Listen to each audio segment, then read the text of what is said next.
आज हम supreme court के सबसे बड़े अधिवक्ता और पूर्व x law minister Kapil Sibal साहब का ध्यान आकृष्ट करना चाहता हूँ। उन्होंने कल परसों में उत्तर प्रदेश सरकार पर और एनडीए सरकार पर और योगी सरकार पर कहा, जो 41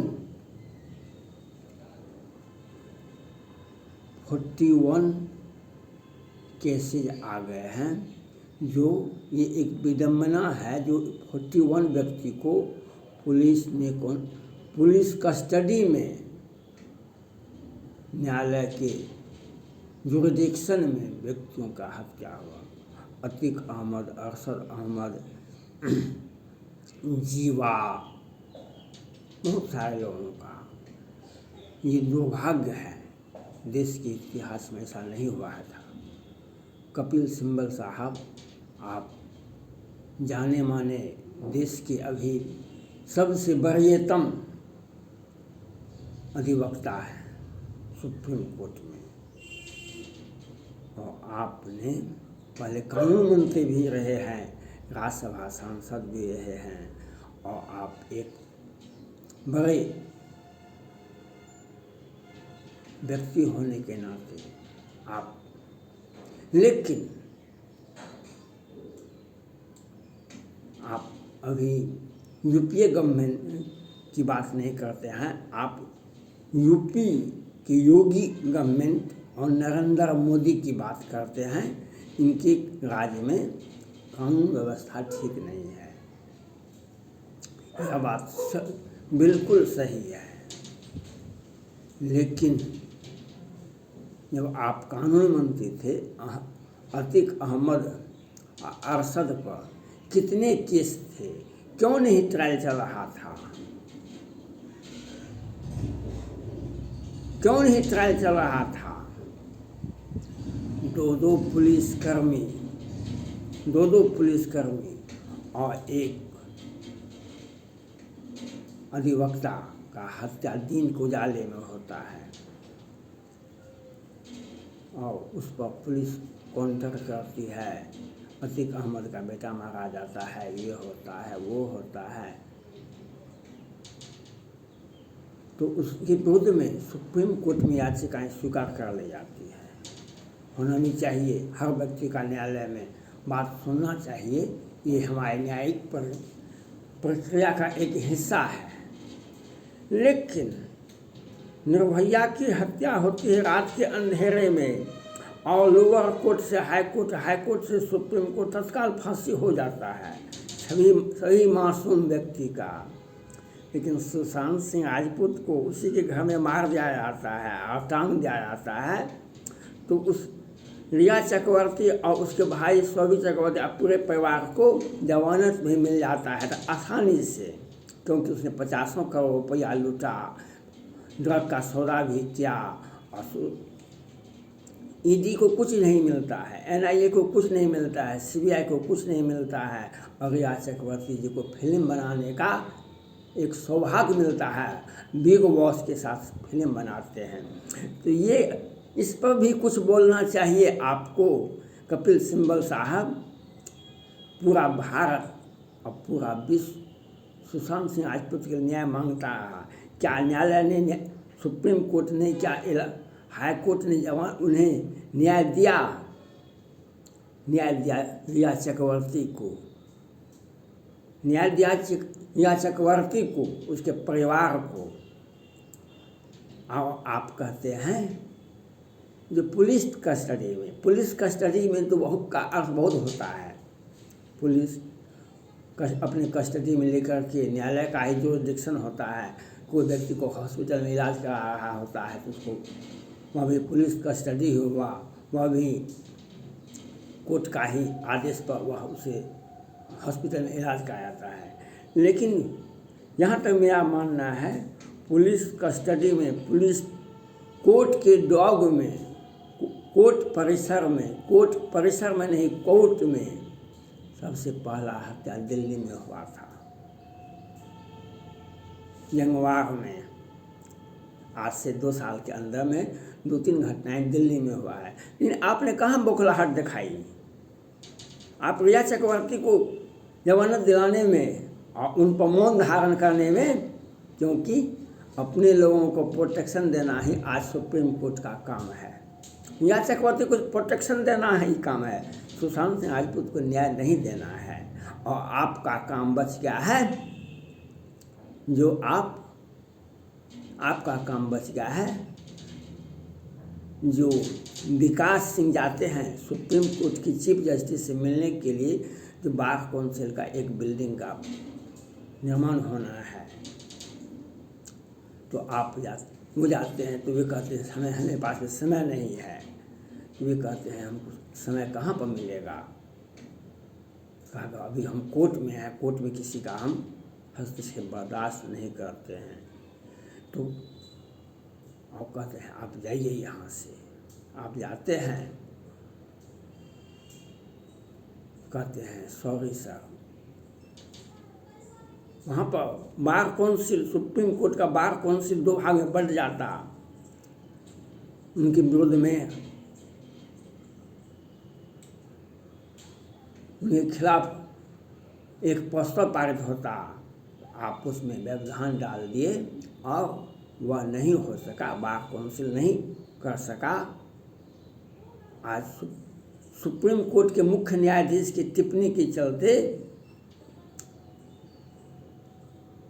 लॉ मिनिस्टर किरण रिजिजू जी ने त्याग पत्र, उनसे विभाग बदल दिया गया, उनका कानून मंत्री पद छीन लिया गया। क्यों? जो हम माननीय प्रधानमंत्री नरेंद्र मोदी जी महान व्यक्ति हैं, उन्होंने कहा कि न्यायालय और व्यवस्थापिका कार्यपालिका के बीच में इतना वातावरण गंदा नहीं होना चाहिए जो लोगों को अच्छा नहीं लगे। इसलिए अपनी मर्यादा का पालन करते हुए माननीय प्रधानमंत्री नरेंद्र मोदी जी ने कानून मंत्री को विभाग बदल दिए, किरण रिजिजू जी को वहाँ से हटा दिए। लेकिन आप में न्यायालय में कोई व्यवस्था नहीं, सोचा नहीं, हमसे भी भूल हो रही है। आज एक कर्मचारी, चाहे 4th ग्रेड का हो या 3rd ग्रेड का हो या क्लास 2 हो या क्लास 1 है, प्रत्येक व्यक्ति को, प्रत्येक कर्मचारी को अपने सेवा का संपत्ति का ब्यौरा देना पड़ता है। प्रत्येक कर्मचारी को देना पड़ता है। जो सरकारी नौकरी करते हैं वह दिसंबर में ही आ जाता है, आपने पूरे वर्ष में कितना संपत्ति अर्जन किया है, पहले से क्या था, पहले का क्या है, आज का क्या है, यह देखा जाता है। आज कॉलेजियम सिस्टम के माध्यम से, हाईकोर्ट के कॉलेजियम सिस्टम के माध्यम से, सुप्रीम कोर्ट कॉलेजियम सिस्टम माध्यम से एक व्यक्ति का ही नाम प्रसारित होता है कि इन्हें ही नियुक्त किया जाए। लेकिन एक भी बार किसी भी सुप्रीम कोर्ट के कॉलेज न्यायाधीश के बारे में या हाई कोर्ट के न्यायाधीश के बारे में संपत्ति का ब्यौरा नहीं दिखाया जाता है।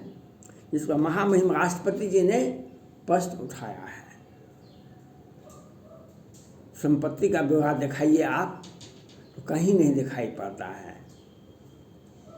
डिजिटल इंडिया है, आजकल हर चीज़ आपका सोशल मीडिया पर मिल जाएगा, आपका लिंक देखा जाएगा तो आपका हर व्यक्ति का आ जाएगा, क्योंकि आधार वो आपने ही मान्यता दिया है।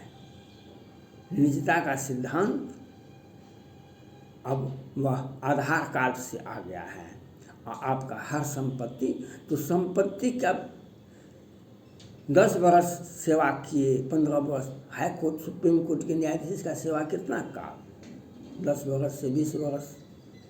लेकिन पहले का संपत्ति क्या है और आज का संपत्ति क्या है, यह आप क्यों नहीं बताते हैं नियुक्ति के समय में? आप जिसे भी नियुक्त करें उनका संपत्ति का ब्यौरा तो दीजिएगा, ये प्रत्येक वर्ष संपत्ति का ब्यौरा तो देंगे। और जिन्हें आप नियुक्त कर रहे हैं तो उसके बारे में तो आपको बताना पड़ेगा।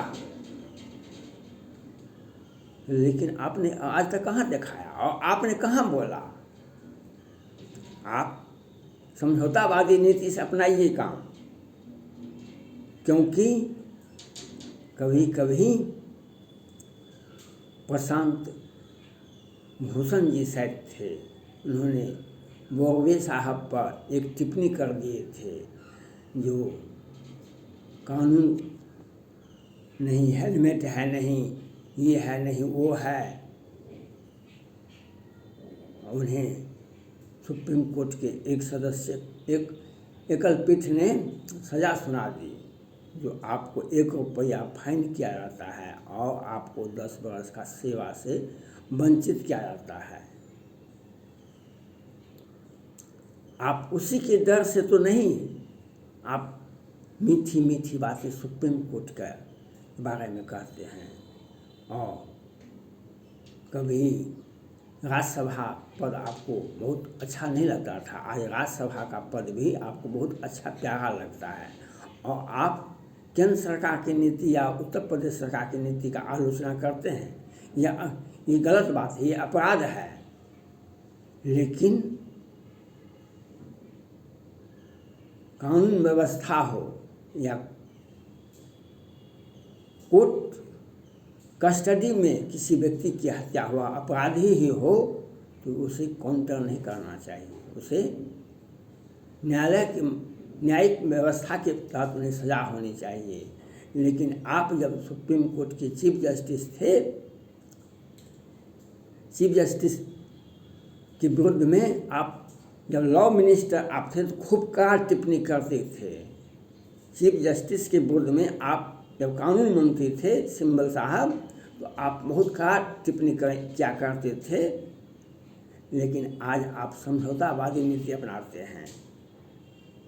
बहुत दिन हम देखे हैं आपका, जब कानून मंत्री थे तो आप कितना कड़ा टिप्पणी करते थे, और आज के कानून मंत्री का आप विरोध ही नहीं करते हैं।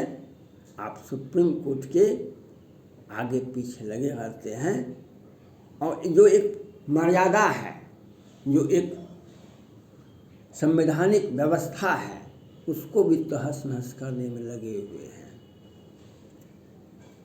कॉलेजियम सिस्टम के माध्यम से नियुक्ति होना चाहिए या नहीं होना चाहिए, सारा सहमति राष्ट्रपति के ऊपर ही होता है। आज आप दबाव बना करके, सुप्रीम कोर्ट दबाव बना करके अपने लोगों को न्यायाधीश बनाते हैं। एक दो नहीं, लगभग सभी के सभी। और आप कैसे बोलते हैं? आप बोलने का नैतिकता ही नहीं है। जब सुप्रीम कोर्ट के 4 न्यायाधीश, तत्कालीन न्यायाधीश, जब सुप्रीम कोर्ट के आंतरिक व्यवस्था पर प्रश्न उठाए, उसमें भी तो आप कुछ नहीं बोले थे। जब घर में आग लगा तो आप पानी भी लेकर के नहीं दोगे, तो आप उस घर का सदस्य कैसे हो सकते हैं? घर में विडंबना हो जाए, घर में कोई कुछ हो जाए, अनहोनी हो जाए, तो आपको शांति, बस आप बड़े सदस्य होने के नाते भी तो आपको घर में शांति बनाए रखने का प्रयास करना चाहिए था। लेकिन आपने कहाँ किया। जब सुप्रीम कोर्ट के तत्कालीन चीफ जस्टिस दीपक मिश्रा जी ने पद्मावती पर एक साथ सभी सिनेमा घरों को में फिल्माने का आदेश दिए थे। दूसरे मामले में आंतरिक, जो आंतरिक का मतलब आप भी समझते हैं, तो न्याय को बेच देना था। उसके विरोध में सुप्रीम कोर्ट के 4 तत्कालीन न्यायाधीश जी ने बयान दिए थे, प्रेस मीडिया को बुला करके टिप्पणी किए थे। उसमें भी तो आप कुछ नहीं बोले थे। यही आपका है। थैंक्स।